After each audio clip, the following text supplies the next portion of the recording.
Bonjour, c'est Christophe de chez monpoissonnier.fr. En regardant mes cours d'océanographie, je suis tombé sur un document qui présentait la reproduction de la lotte, ce poisson délicieux qu'on adore manger en rôti ou à l'armoricaine. Chez la lotte, le mâle est beaucoup plus petit de la femelle, mais vraiment beaucoup plus petit. Il a du mal à se nourrir, et quand il a atteint sa maturité sexuelle, son seul et unique objectif, c'est de pécho. Et pour pécho, il a une façon particulière de s'y prendre. Il repère une femelle grâce à son système olfactif ultra développé, et quand il a repéré la femelle, il lui saute dessus et puis il la mord. Et là, il va libérer une enzyme qui va fusionner sa bouche avec le corps de la femelle. Et à partir de ce moment-là, un lent processus de dégénération va intervenir. Il va être comme Eugolin dans Manon des Sources, l'œuvre de Pagnol, quand il dit à son papé, je ne sais pas si vous vous souvenez, ou quand je la vois, j'en perds le boire et le manger. Ben là, c'est pareil, il va perdre complètement son système digestif.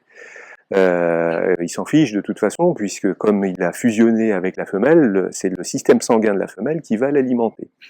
Et progressivement, il va se dégrader comme ça, il va perdre son cerveau.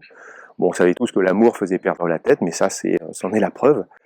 Il va perdre son cerveau, il va perdre tous ses organes vitaux, il va perdre en dernier ses yeux, et il ne va rester qu'une seule chose, en fait, à la fin, il va rester une paire de gonades. Et oui, tout ce qui va rester du jeune mâle de la lotte, c'est une paire de testicules.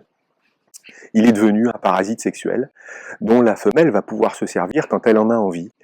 Quand elle le souhaitera, elle va libérer une hormone qui va enclencher la ponte, et elle va aller puiser chez son mec les spermatozoïdes dont elle a besoin. Et ça, elle peut le faire pendant plusieurs saisons, en sachant que la femelle peut avoir jusqu'à 4 ou 5 mâles accrochés à elle. Donc c'est quand même assez balèze, ça. Hein, surprenant.